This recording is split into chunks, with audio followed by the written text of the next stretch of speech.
ஓம் சாந்தி. அவ்யக்த முரளி 11/4/1982. அவ்யக்த பாப்தாதா, மதுபன். இன்றைய முரளியினுடைய தலைப்பு, வீணானதை தியாகம் செய்து சக்திசாலியாக ஆகுங்கள். இன்று பாப்தாதா தன்னுடைய அனைத்து பாவங்களையும் வென்ற, அதாவது பாவ காரியங்களை துறந்துவிட்ட ஆத்மாக்களை பார்த்துட்டு இருக்கிறான்.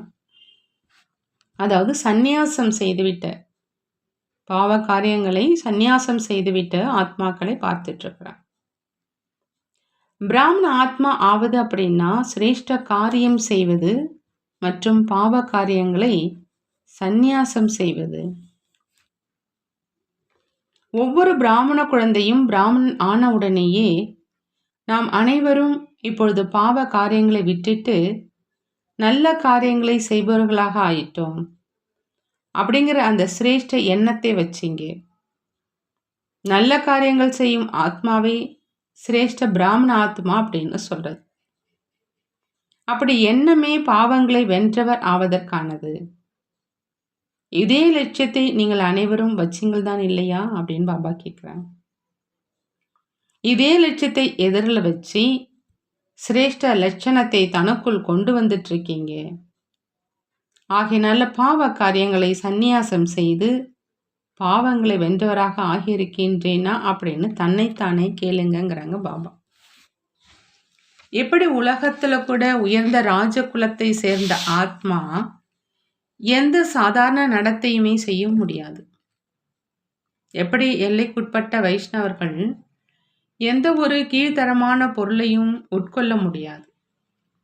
அதே மாதிரி பாவங்களை வென்ற விஷ்ணு வம்சத்தை சேர்ந்தவங்க பாவ காரியம் மற்றும் தீய எண்ணங்கள் அப்படிங்கிற கீழ்த்தரமான காரியம் மற்றும் எண்ணத்தை வைக்க முடியாது. இவை பிராமண ஜென்மத்தின் கணக்குப்படி தடை செய்யப்பட்டவை.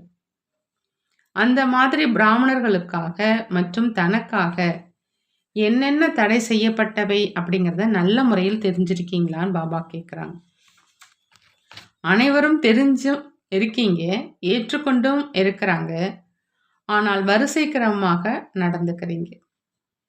அந்த மாதிரி குழந்தைகளை பார்த்து நீங்கள் கூறும் அந்த சிரிப்பூட்டும் கதை நினைவில் வருதுன்னு பாபா சொல்றாங்க.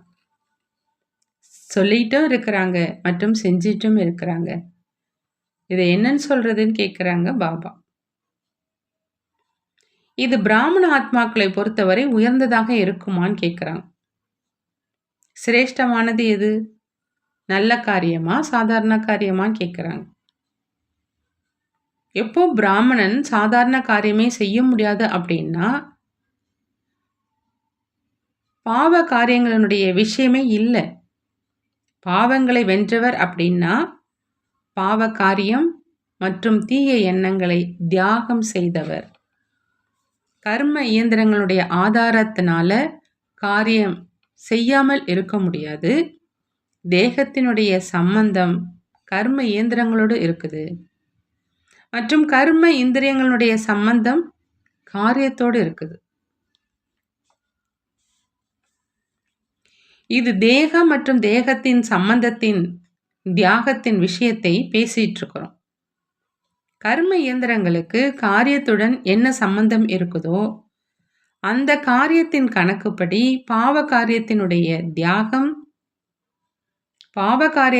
தியாகமின்றி நல்ல காரியம் செய்பவராகவும் பாவங்களை வென்றவராகவும் ஆக முடியாது.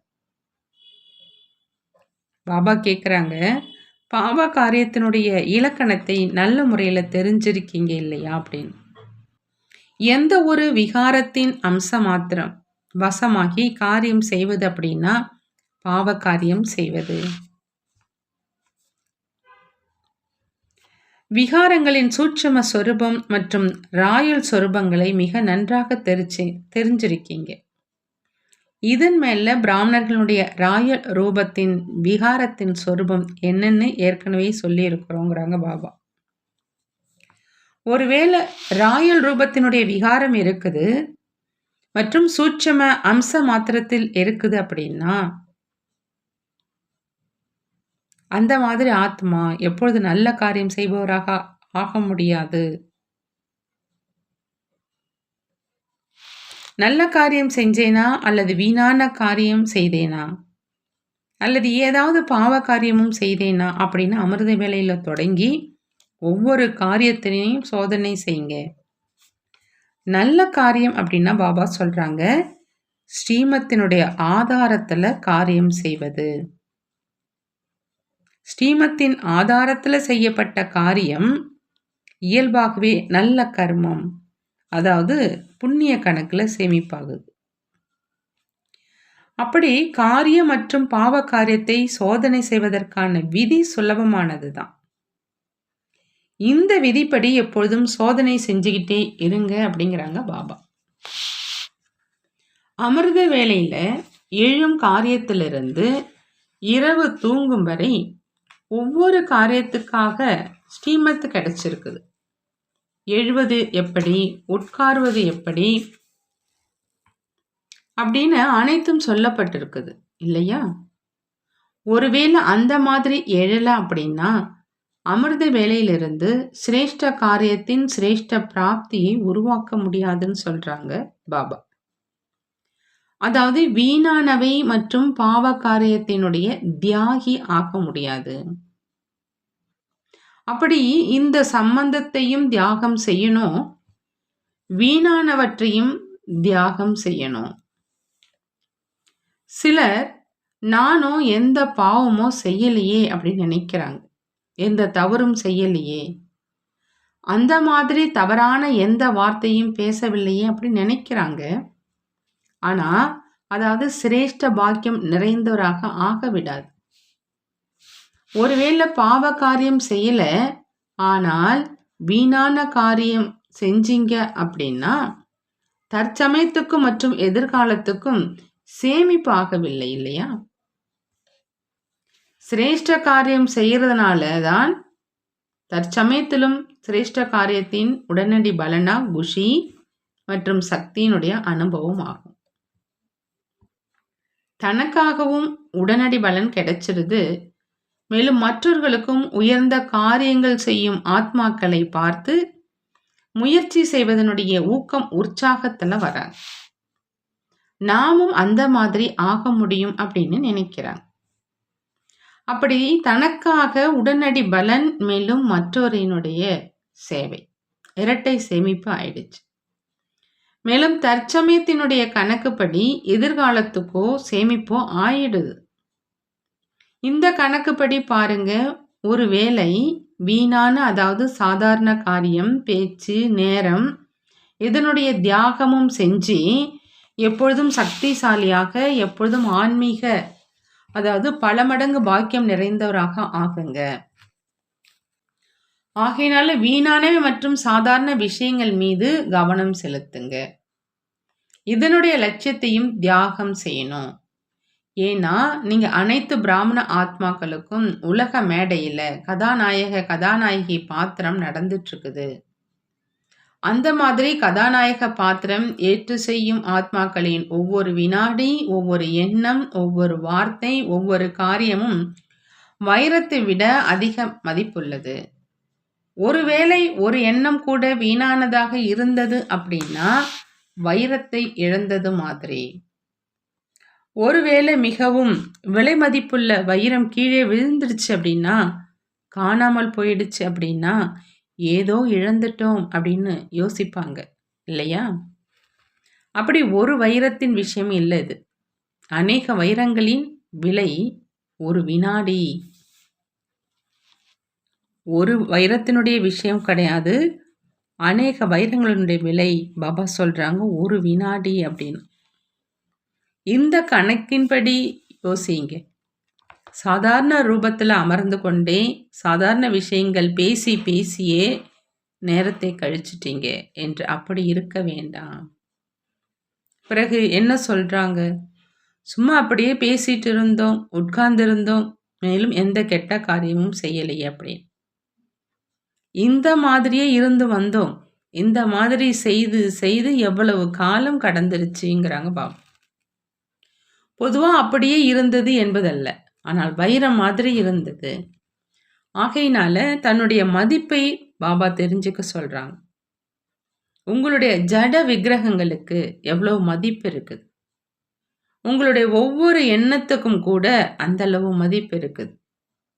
இன்று வரை அதை ஒரு வரதான ரூபம் அப்படின்னு நம்புறாங்க. ஒரு நொடியினுடைய காட்சி கொடுத்துடு என்றுதான் பக்தர்களும் சொல்றாங்க. அப்படி தரிசனம் நேரத்தினுடைய மதிப்பு, வரதானம் எண்ணத்தினுடைய மதிப்பு, உங்களுடைய வார்த்தைகளுக்கு மதிப்பு. இன்று கூட 2 வார்த்தைகள் கேட்பதற்காக துடிக்கிறாங்க. உங்களுடைய பார்வையின் மதிப்பாக இன்று கூட பார்வையால் நன்மை செய்யுங்கள் அப்படின்னு அழைச்சிக்கிட்டே இருக்கிறாங்க. உங்களுடைய ஒவ்வொரு காரியத்துக்கும் மதிப்பு இருக்குது. தந்தையுடன் சேர்த்து உங்களுடைய சிரேஷ்ட காரியத்தை வர்ணனை செய்து மனம் குதூகலம் அடைகிறாங்க. அப்படி உங்களுடைய ஒவ்வொரு வினாடி, ஒவ்வொரு எண்ணமும் விலை மதிக்க முடியாதது. ஆகினால தன்னுடைய மதிப்பை தெரிந்து வீணானது, தீயது மற்றும் பாவ காரியங்களை தியாகம் செய்யுங்கிறாங்க பாபா. அப்படி இன்று தியாகத்தின் பாடத்துல என்ன உறுதி செஞ்சீங்க? அப்படியே தான் இருந்து வந்தோம் அப்படிங்கிற அந்த அலட்சியத்தின் வார்த்தையின் தியாகம். எப்படி இன்றைய நாட்களில் நடைமுறை பழக்க பேச்சு அப்படின்னு சொல்றாங்க, அதே மாதிரி இதுவும் பிராமணர்களுடைய நடைமுறை பழக்க பேச்சு ஆயிடுச்சு. இந்த மொழியை விட்டுடுங்க. ஒவ்வொரு வினாடியும் ஆன்மீகமாக இருக்கட்டும். ஒவ்வொரு எண்ணமும் உலகியல் அற்றதாக, அதாவது விலை மதிக்க முடியாததாக இருக்கட்டும். ஒவ்வொரு எண்ணமும் உலகில் அற்றதாக, அதாவது விலை மதிக்க முடியாததாக இருக்கட்டும். தற்சமய மற்றும் எதிர்காலத்துக்கான இரட்டை பலன் அடையிறாங்க. எப்படி சில நேரம் ஒன்றில் 2 பழங்கள் சேர்ந்தே இருக்கும், அப்படி பார்த்திருப்பீங்க இல்லையா? அப்படி சிரேஷ்ட ஆத்மாக்கள் உங்களுக்கு எப்பொழுதும் இரட்டை பலன், அதாவது இரட்டை பிராப்தி. எதிர்காலத்துக்கு முன்பு தற்சமயம் பிராப்தி இருக்குது, மேலும் தற்சமயத்தினுடைய ஆதாரத்தில் எதிர்காலத்தில் பிராப்தி இருக்குது. அப்படி ஒன்றே அல்ல, இரட்டை பழங்களை சாப்பிடுங்கள் அப்படிங்கிறாங்க பாபா. புரிந்ததா அப்படின்னு கேட்குறாங்க. நல்லது. எப்பொழுதும் பாவங்களை வென்ற மதிப்புள்ளவராகி ஒவ்வொரு வினாடியையும் விலை மதிப்பற்றதாக ஆக்கும் சேவையில் ஈடுபடுத்தக்கூடிய இரட்டை கதாநாயக ஆத்மாக்களுக்கு இரட்டை பழம் அருந்தும் வீணானது மற்றும் சாதாரணத்தை மகா தியாகம் செய்த எப்பொழுதும் தந்தைக்கு சமமாக சிரேஷ்ட எண்ணம் மற்றும் காரியம் செய்யக்கூடிய மகா மகா பாக்கியம் நிறைந்த ஆத்மாக்களுக்கு பாப்தாதாவின் அன்பு நினைவுகள் மற்றும் நமஸ்காரம் செய்கிறாங்க. நாமும் நம்மளுடைய பாப்தாதாவுக்கு அன்பு நினைவுகள் மற்றும் நமஸ்காரம் செய்வோம்.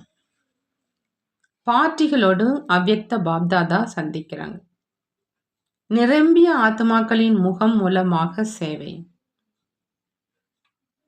பாபா சொல்றாங்க, பாபா கேட்குறாங்க, அனைவரும் கடலின் அருகில் இருக்கக்கூடியவங்க எப்பொழுதும் கடலினுடைய பொக்கிஷங்களை தனக்குள் நிரப்பிக்கிட்டே இருக்கீங்களா?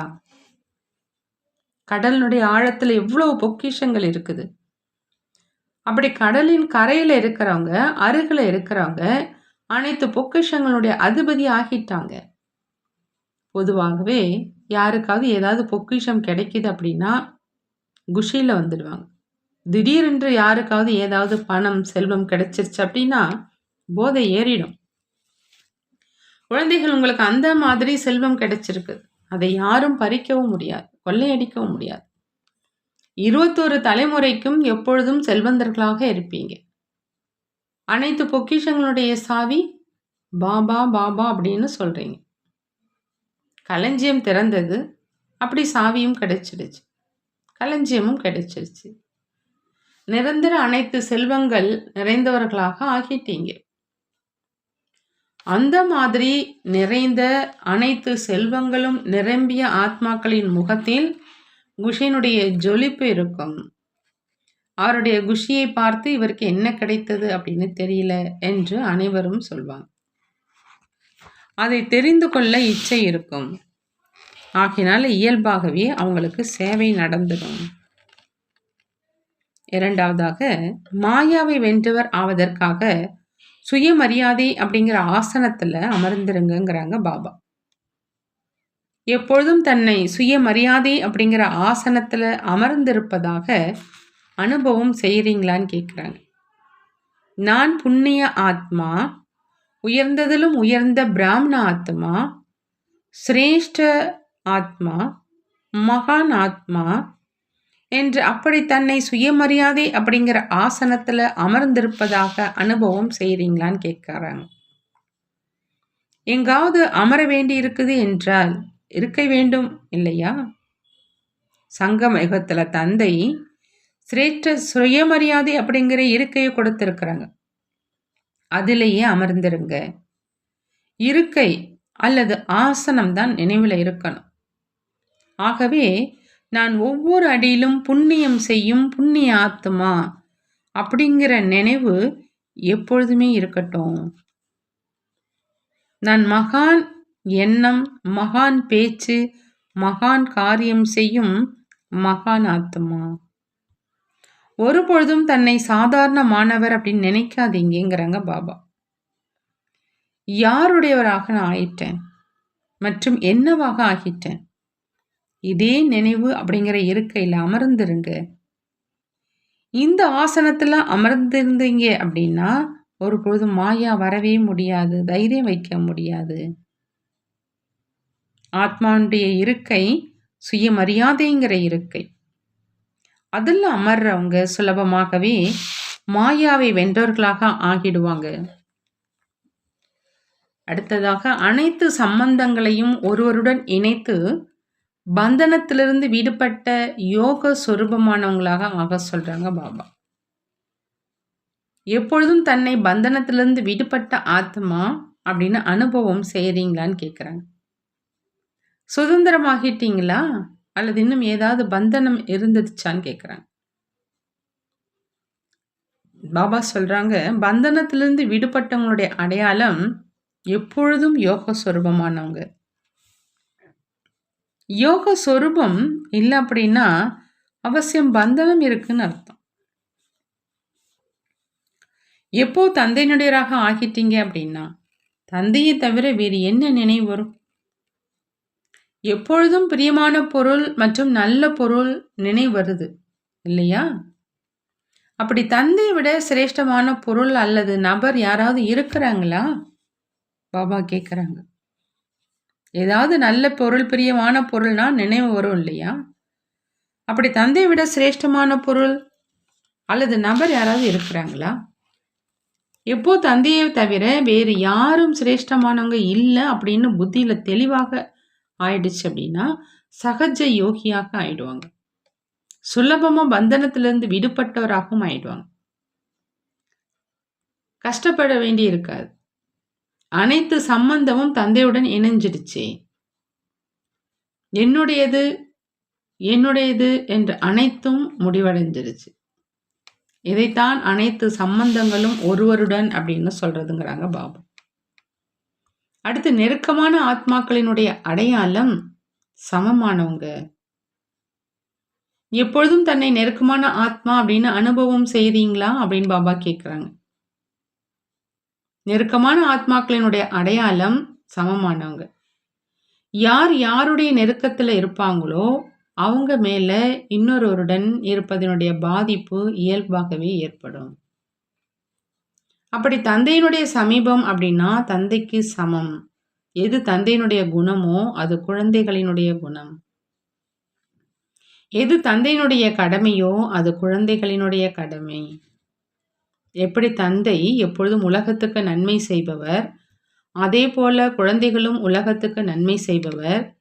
எனவே என்ன காரியம் செய்கிறேனோ, என்னென்ன வார்த்தைகள் பேசுகிறேனோ அது தந்தைக்கு சமமானதாக இருக்குதா, அப்படி ஒவ்வொரு நேரமும் சோதனை செய்யுங்கிறாங்க பாபா. எப்படி தந்தை எப்பொழுதும் சம்பன்னமாக இருக்கிறார், சர்வ சக்திவானாக இருக்கிறார், அதே மாதிரி குழந்தைகளும் மாஸ்டர் ஆகிடுவாங்க.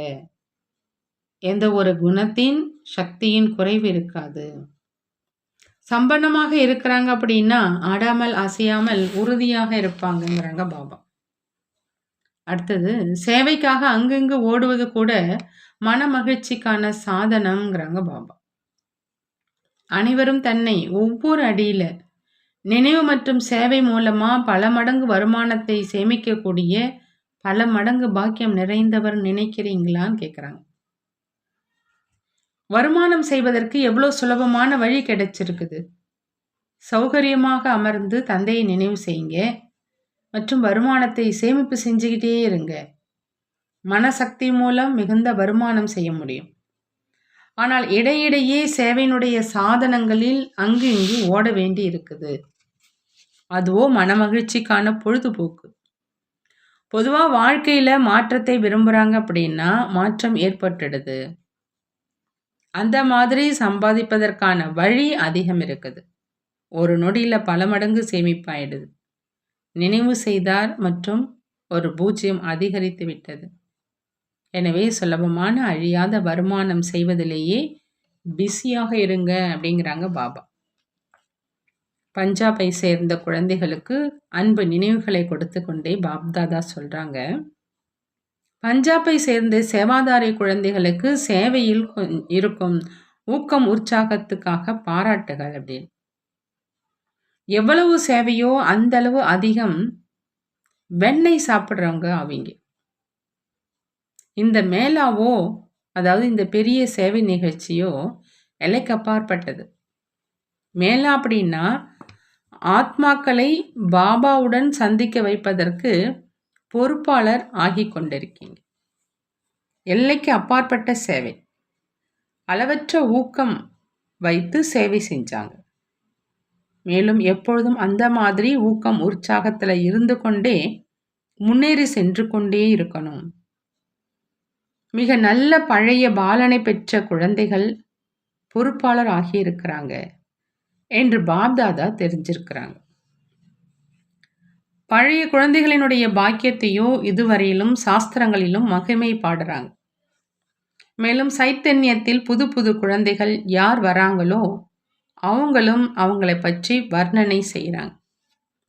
அப்படி பத்மாபதி ஆவதற்கான வாய்ப்பை எடுக்கக்கூடிய சேவாதாரி குழந்தைகளுக்கு பல மடங்கு அன்பு நினைவுகள் அப்படிங்கிறாங்க பாபா. நல்லது. வரதானம். மனம் புத்தியால் எந்த ஒரு தீயதையும் தொடாத சம்பூர்ண வைஷ்ணவன் மற்றும் வெற்றி தபஸ்வி ஆகுக. சம்பூர்ண வைஷ்ணவன் மற்றும் வெற்றி தபஸ்வி ஆகணும் அப்படின்னா அதுக்கு பாப்தாதா சொல்றாங்க, மனம் புத்தினால எந்த ஒரு தீயதையும் தொடக்கூடாது. தூய்மையினுடைய தனித்தன்மை மற்றும் ராயல் தன்மை உள்ளவங்க மனம் புத்தியால் எந்த ஒரு தீயதையும் தொட முடியாது. எப்படி பிராமண வாழ்க்கையில உடற்கவர்ச்சி மற்றும் உடலை தொடுவது தூய்மையின்மையோ, அதே மாதிரி மனம் புத்தியில எந்த ஒரு விகாரத்தினுடைய எண்ண அளவில் கவர்ச்சி மற்றும் தொடுவது தூய்மையின்மை ஆகும். எனவே எந்த ஒரு தீயதையும் எண்ணத்தில் கூட தொடாமல் இருப்பது என்பதுதான் சம்பூர்ண வைஷ்ணவன் மற்றும் வெற்றி நிறைந்த தபஸ்வியினுடைய அடையாளம்ங்கிறாங்க பாபா. ஸ்லோகன். மனதினுடைய உளைச்சலை முடிச்சிட்டு தற்சமயத்தையும் எதிர்காலத்தையும் ஒளிமயமானதாக ஆக்குங்கிறாங்க. மனதினுடைய உளைச்சலை முடிச்சிட்டா தற்சமயமும் எதிர்காலமும் ஒளிமயமானதாக ஆகும். நல்லது. ஓம் சாந்தி. நன்றி பாபா. நன்றி.